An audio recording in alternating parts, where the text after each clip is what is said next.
আসসালামু আলাইকুম সুধী দর্শকবৃন্দ, আশা করছি সবাই ভালো আছেন। সবাইকে মাহে রমজানের অনেক অনেক শুভেচ্ছা জানিয়ে শুরু করছি বৈশাখী টেলিভিশনের মাহে রমজানের বিশেষ স্বাস্থ্য বিষয়ক আয়োজন বিআরবি হসপিটালস লিমিটেড নিবেদিত রমজানের স্বাস্থ্য ভাবনা পাওয়ার্ড বাই বিআরবি কেবলসে। আপনাদের সাথে অনুষ্ঠান উপস্থাপনায় থাকছি আমি ডক্টর তাসমিয়া আহমেদ হুমা।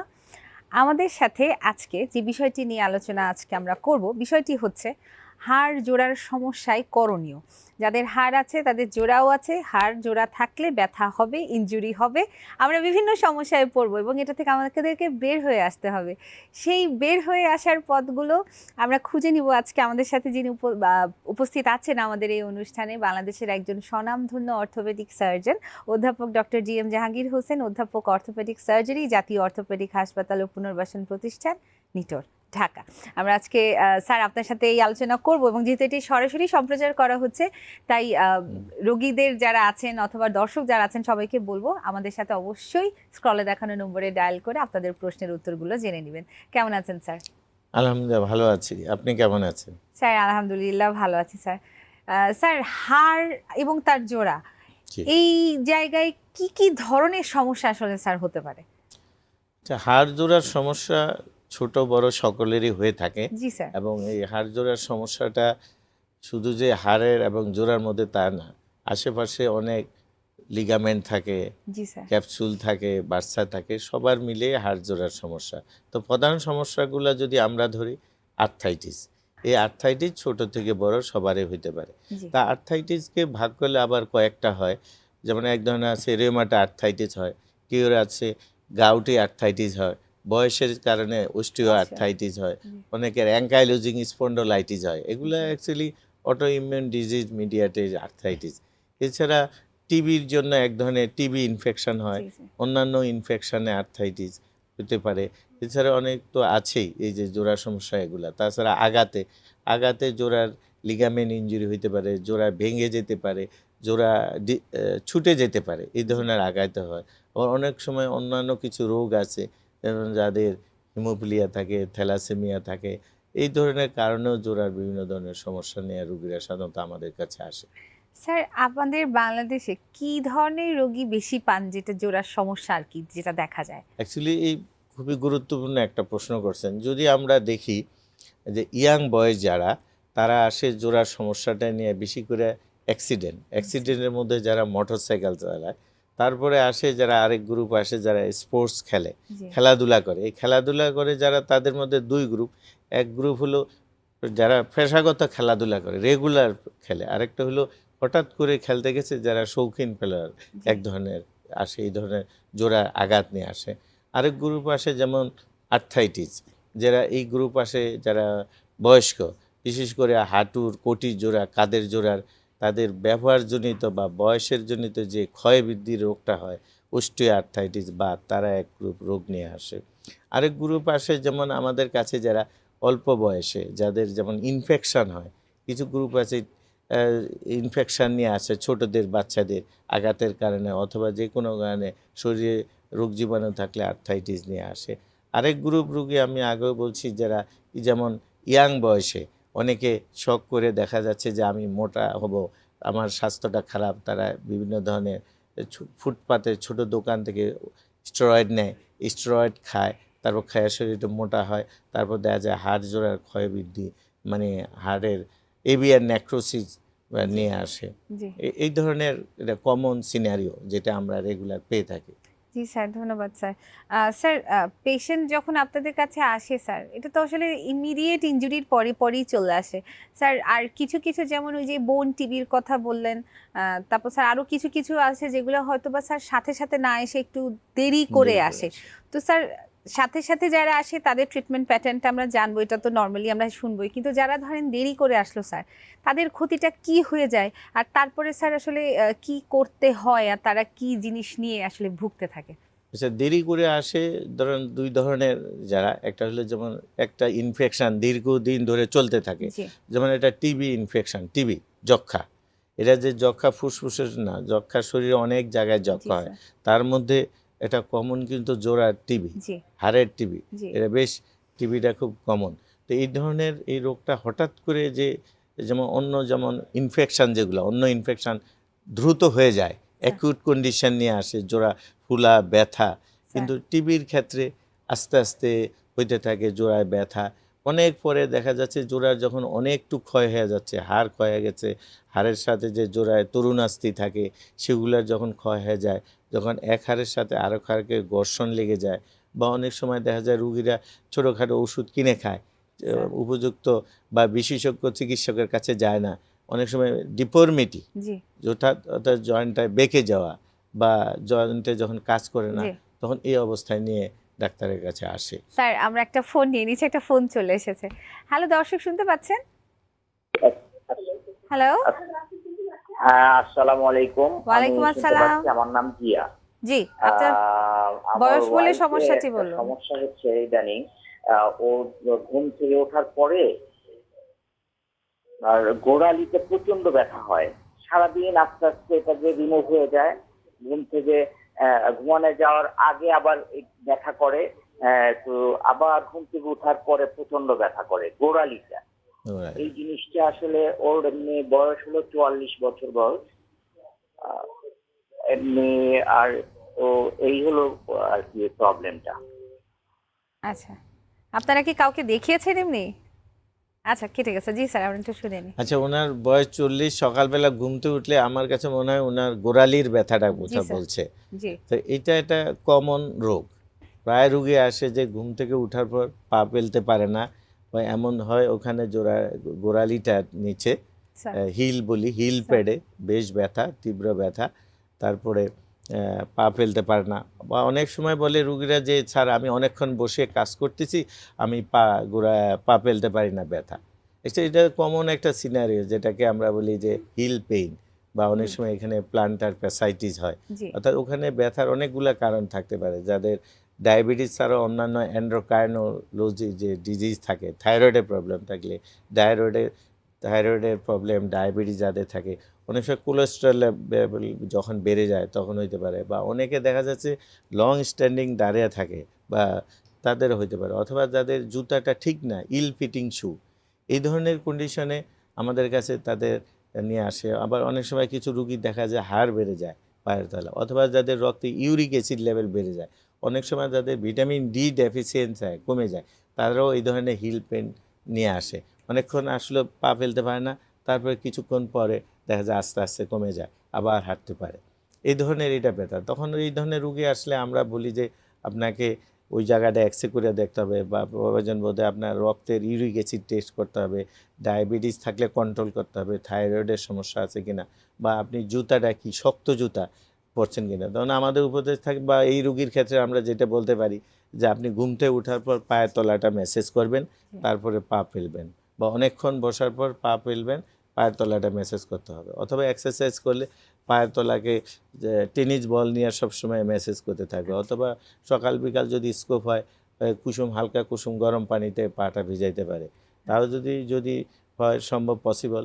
অথবা অনেক সময় এক্সরে করে দেখতে পাবে পায়ের তলা হাড় বেড়ে গেছে কিনা। তো এই বাড়া হাড় তো আর কমবে না, ও যাতে আর না বাড়ে সেজন্য চেষ্টা করতে হবে। সেজন্য ওই যে পায়ের তলা ম্যাসেজ করতে হবে, নরম জুতা ব্যবহার করতে হবে, খালি পায়ে একদম থাকা যাবে না। শুধু রাতে শোয়ার সময় গিয়া জুতা খুলবে, টাইলসে কখনো খালি পায়ে ব্যবহার করবে না। প্রয়োজন বোধে ইউরিক অ্যাসিড থাকলে কন্ট্রোল করতে হবে, ডায়াবেটিস কন্ট্রোল থাকতে হবে, থাইরয়েডের প্রবলেম থাকলে কন্ট্রোল করতে হবে, নরম জুতা ব্যবহার করতে হবে, আর ভিটামিন ডি খাইতে হবে অনেক সময় ডির কারণে। এগুলো খেলেই ভালো থাকবে। তবে মনে রাখতে হবে রুগীকে যে এটা একদম 100% কিউর হয়ে যাবে না, মাঝে মাঝে দেখা দেবে, মাঝে মাঝে প্রবলেম হলে এইটা ম্যানেজ করে চলতে হবে, এবং তার এটা অন্য কোনো ক্ষতি করবে না, শুধু ব্যথা ছাড়া। স্যার একটু জিজ্ঞেস করতে চাচ্ছিলাম যে রিপিটেড শোল্ডার জয়েন্ট ডিসলোকেশনের ক্ষেত্রে করণীয় কি sir? Repeated shoulder dislocation actually এটা বর্তমান সময়ের একটা কারেন্ট ইস্যু। জি স্যার। বা আমরা যেটা বলি বার্নিং ইস্যু হইতে পারে। কারণটা কি, এই জোড়াগুলা যখন আমাদের জয়েন্ট থেকে ছুটে যায়, অনেকগুলা কারণ থাকে, তার মধ্যে কিছু জন্মগত জয়েন্ট যাদের ল্যাক্সিটি ঢিলা থাকে, অধিকাংশ জোড়াগুলো ঢিলা থাকে। আবার এটা হলো একটা জোড়ার মানে গঠনগত জন্মগত সমস্যা। এছাড়া যারা আসে আঘাতে আসে, যে কোনো ধরনের অ্যাক্সিডেন্ট, পড়ে গেল আঘাতে, খেলাধুলায়, কার মোটরসাইকেল অ্যাক্সিডেন্টে আসে, যখন এই জোড়াগুলো একবার জোড়া ছুটে, প্রথমবার আসলে যদি অনেক সময় জোড়া নিজেও বসে যেতে পারে, অনেক সময় যারা বসে না, নিজেরা টানা হিচড়া করেও পারে না, তখন হয়তো হাসপাতালে ইমার্জেন্সিতে আসে। জি। এই ইমার্জেন্সি আসলে অজ্ঞান করে বসিয়ে দেওয়া হয়। দেখে তখন এটা কি শুধু কি জোড়া ছুটে গেছে নাকি সাথে অ্যাসোসিয়েট কোনো ফ্র্যাকচার আছে কিনা, জি। তাহলে সেভাবে চিকিৎসা। এখন যদি ছুটে যায়, শুধু জোড়া ছুটে গেল, কোনো ভাঙা নাই, বসিয়ে দিলেও তার নির্দিষ্ট 2 থেকে 3 সপ্তাহ জোড়াটাকে যদি আমরা ইমমোবিলাইজ করে রাখি একটা ব্যাগ দিয়ে, তারপর রেগুলার এক্সারসাইজ করলে তার 2 সপ্তাহ পরে তারপরে ব্যায়াম করে স্বাভাবিক হওয়া যায়। জি। কিন্তু অ্যাকচুয়ালি বেসিক্যালি যে লিগামেন্ট ছিঁড়ে গেল, ওর লিগামেন্ট, ল্যাব্রাম, ক্যাপসুল ইত্যাদি জোড়া ছিঁড়ে গেল, ওগুলো আর কখনো জোড়া লাগে না।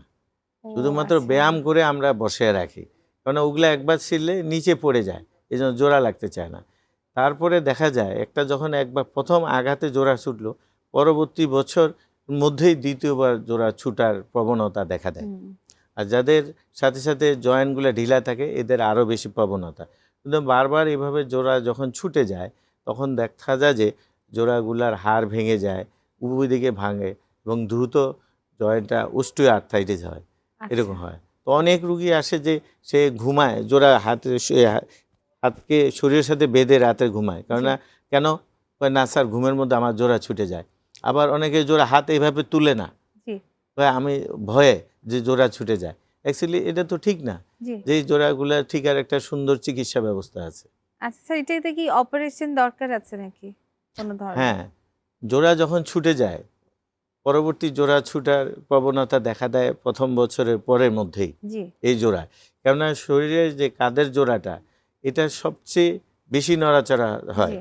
কিন্তু গঠনগতভাবে এটা খুব দুর্বল। সুতরাং এটা কিন্তু জোড়া ছুটে গেলে যে লিগামেন্ট ইনজুরি হয়, কখনো লিগামেন্ট নিজে আপনা আপনি আর জোড়া লাগে না। সুতরাং একে আমরা এখন বলি আমরা যে আপনি কেন আবার জোড়া ছুটে যাওয়ার আমরা চান্স দিব, কেন আমরা সেটা যাতে একবার জোড়া ছুটে যাওয়ার পরেই যাতে পরবর্তী আর জোড়া না ছুটে, সেটা আমরা ব্যবস্থা করে দিই। সেটা কি? এটা বর্তমানে অত্যাধুনিক ব্যবস্থা, যে আর্থ্রোস্কোপিক, জোড়ার মধ্যে 2-3টা ছিদ্র করে জি। আর্থ্রোস্কোপ জোড়ায় প্রবেশ করে ভিতরে লিগামেন্টগুলো রিপেয়ার করে দিই। তারপরে কিছু একটা সময় তাকে আমরা ইমমোবিলাইজ রাখি, তারপরে ব্যায়ামের মাধ্যমে স্বাভাবিক হয়। সাধারণত দেখা যায় 2-2.5 মাসের মধ্যেই স্বাভাবিক হলে তার আগের অবস্থায় রুগী ফিরে যেতে পারে। এটা খুবই অত্যাধুনিক চিকিৎসা ব্যবস্থা। ধন্যবাদ স্যার। স্যার, অনেকের থাকে যে ছোটবেলায় বা একটা আমলে খেলাধুলা করার সময় দেখা যায় যে নি জয়েন্টের বা হাঁটুর লিগামেন্ট ছিঁড়ে গিয়েছিল। পরবর্তীতে একটু রেস্ট নেওয়ার পর হয়তোবা সেই সমস্যাটা আর ফিল করে নাই। তারপর দীর্ঘ একটা সময় চলে গেছে। দেখা যায় যে ৮-১০ বছর পরে ব্যথাটা আবার রিকার করে। তো স্যার, এই লিগামেন্ট ইনজুরি গুলোর ক্ষেত্রে কি ধরনের ট্রিটমেন্ট ব্যবস্থা আছে? নি অ্যান্ড হাঁটুর লিগামেন্ট ইনজুরি, সব ইনজুরিতে তো আর দেখা যায় অনেক যেগুলো ইনজুরি হয়, স্যার। স্পেন হয়, স্ট্রেন হয় আচ্ছা। লিগামেন্ট, অথবা মাসেল, টেন্ডন ইত্যাদি সব মিলে এগুলো প্রাথমিক অবস্থায় যদি এগুলা পার্শিয়াল জাস্ট স্প্রেন ছিল না, সেগুলা কনজারভেটিভ চিকিৎসায় আমরা সাধারণত ওষুধ, রেস্ট, অনেক সময় প্লাস্টার 2 সপ্তাহ রেখে তারপরে ব্যায়ামের মাধ্যমে স্বাভাবিক হওয়া যায়। ব্যায়াম করতে হবে। সেক্ষেত্রে মাসেলের জোড়াটার স্বাভাবিক নড়াচড়া ব্যায়াম আর মাসেলের শক্তিশালী হওয়ার, লিগামেন্টের শক্তি ব্যায়াম করলে হবে। কিন্তু যেগুলা একেবারে মনে করেন কমপ্লিটলি লিগামেন্ট ইনজুরি হয়ে গেছে, হাঁটুর মধ্যে তো অনেকগুলা লিগামেন্ট জি। থাকে, সেই কমপ্লিট লিগামেন্টের হাঁটু ফুলে যায়, সে যদি দীর্ঘদিন থাকে বলবে যে হাঁটু ঘুরে যাচ্ছে, হাঁটতে পারছে না, উঁচু নিচু জায়গায় হাঁটতে গেলে হাঁটু বেঁকে যাচ্ছে, সিঁড়ি দিয়ে উঠানামা করতে অসুবিধা, জি। তার উরুর পেশিগুলা, পায়ের পেশিগুলা, মাংসগুলা শুকিয়ে যাচ্ছে এবং হাঁটুর মধ্যে কটকট শব্দ হচ্ছে, অনেক সময় হাঁটু আটকে যায়, সোজা ভাঁজ করতে অসুবিধা পড়ে না, এই ধরনের তাহলে কমপ্লিট লিগামেন্ট বা মিনিসকাস ইনজুরি যেগুলো হোক, এগুলো তো আমরা সাধারণত তাকে হিস্ট্রি শুনে তাকে ফিজিক্যালি দেখে বা এমআরআই করে কনফার্ম হলাম, তারপরে আমরা এগুলো ওই ঠিক আর্থ্রোস্কোপির সাহায্যে আমরা যদি মেনিসকাসকে রিপেয়ার বা শিরা অংশগুলোকে শেভিং করে দেয়, একটা সাইজ করে দেই, তাহলে ভালো। আর লিগামেন্ট যে এসিএল, পিসিএল ইনজুরি হয়েছে, সেগুলো আমরা সাধারণত শরীরের অন্য জায়গার থেকে, হাঁটুর পাশ অর্থাৎ গোড়ালি পাশ থেকে লিগামেন্টে তৈরি করে আর্থ্রোস্কোপির সাহায্যে 2-3টা ছিদ্র করে ভিতরে গিয়ে স্ক্রু, বাটন বা এগুলা দিয়ে আমরা ওই পজিশানে লাগিয়ে দিই। তারপরে এমন মজার ব্যাপারটা হলো যে রুগী পরদিন থেকে হাঁটতে পারে এই আচ্ছা। অপারেশনের মাধ্যমে, তৈরি করে দিল। তারপরে ব্যায়াম করে কিছু করে স্বাভাবিক হয়ে যায় 2-2.5 মাসে। কিন্তু যারা স্পোর্টস করে জি কন্ট্যাক্ট স্পোর্টস বা যারা কম্পিটিটিভ গেমস খেলে তাদের ক্ষেত্রে হয়তো 6 থেকে 9 মাসে সে গেম রিলেটেড যে ব্যায়ামগুলো আছে বা ওয়ার্ম আপ আছে সেটা করে সে গেমসে ফিরে যেতে পারে। এটা আচ্ছা আচ্ছা এটাই আচ্ছা। স্বাভাবিক হয়ে যেতে পারে। আচ্ছা স্যার, অনেকে বলে যে অনেক সময় যে হাঁটু শুকিয়ে গেছে হুম, বা হাঁটুর শিরা উপশিরা শুকিয়ে গেছে, এরকম কিছু হুম, পেশেন্ট বলে আছে কিছু বলে, স্যার হ্যাঁ। এটা আসলে কি? অ্যাকচুয়ালি এই শিরা বলতে এগুলো অনেকগুলো কথাগুলা রুগীরা মিন করে। আমরা তাকে দেখে বুঝে নেই। অনেক সময় যে শিরা অনেকে বুঝাইতে পারছে লিগামেন্ট, জি অনেক সময় রক্তনালী বুঝায়, জি অনেক সময় নার্ভ বুঝায়, জি স্নায়ু যেটা জি নার্ভ এগুলোও বুঝাইতে পারে। যে সুরার যখন বলে যে এই শিরাগুলা প্রমিনেন্ট বা ফুলে গেছে সেগুলো অনেক সময় ভেইনের যে ইনসাফিসিয়েন্সি এর জন্য ভেইনে ভেরিকোজ ভেইন জি হয়। যার জন্য অনেক সময় পা ফুলানি আসে। বা অনেক সময় এঁকে বেঁকে যায়। জি অ্যাকচুয়ালি এটা ভাস্কুলার ভাস্কুলার সার্জারিতে সার্জারি পার্ট রিলেটেড স্যার। জি ডিজিজ। আরেকটা যে শিখা যেমন আমি হাঁটতে পারছি না, আমার হাঁটুটা বেঁকে ঘুরে যাচ্ছে, শক্তি নাই। জি আমার মনে হয় হঠাৎ বলে যে আমি একদিন খেলতে গিয়ে আঘাত পাইছি, আমার মনে হয় শুকিয়ে গেছে, পেশি শুকিয়ে জি গেছে। যখন পেশি শুকিয়ে যায়, মাসল অথবা লিগামেন্টগুলা ছিঁড়ে যায়, বেস্ট পেন বা হাঁটু অথবা হাঁটুতে আর্থ্রাইটিস হয়ে তার ব্যালেন্স জয়েন্টগুলা লস, তখনই সে বলে দুর্বল, হাঁটু শুকিয়ে জি যাচ্ছে, লিগামেন্ট শুকিয়ে যাচ্ছে, ছিঁড়া। এইগুলো হলো রুগীর এক্সপ্রেশন বা রুগীর কথা। তখন অ্যাকচুয়ালি আমরা তাকে দেখি, তাকে এক্সামিনেশন করে আসল কোন সমস্যাটা তাকে বুঝি যে তার লিগামেন্ট সমস্যা নাকি জয়েন্টের আর্থ্রাইটিস হয়েছে নাকি তার মাসলগুলো শুকিয়ে গেছে, সেগুলো অনুযায়ী তার ধরনের আমরা চিকিৎসা দিয়ে থাকি। ধন্যবাদ স্যার। এত অল্প সময়ে আসলে স্যার সবকিছু আর জিজ্ঞেস করে শেষ করতে পারছি না স্যার। আজকে এতটুকুন পর্যন্ত রেখে আমাকে শেষ করে দিতে হবে। আমাদের সাথে থাকার জন্য অনেক ধন্যবাদ স্যার। আপনাকে অশেষ ধন্যবাদ। যারা দেখবেন তাদেরকে অশেষ ধন্যবাদ। দর্শক, আমাদের অনুষ্ঠান আপনাদের ভালো লাগছে জানি। এইজন্যই আপনারা আমাদের সাথে সবসময় থাকেন, প্রশ্ন করেন, আমরা উত্তর দিতে পছন্দ করি। আগামী অনুষ্ঠান দেখার আমন্ত্রণ জানিয়ে আজকে এই পর্যন্তই বিদায় নিয়ে নিচ্ছি। ভালো থাকুন, সুস্থ থাকুন। আল্লাহ হাফেজ।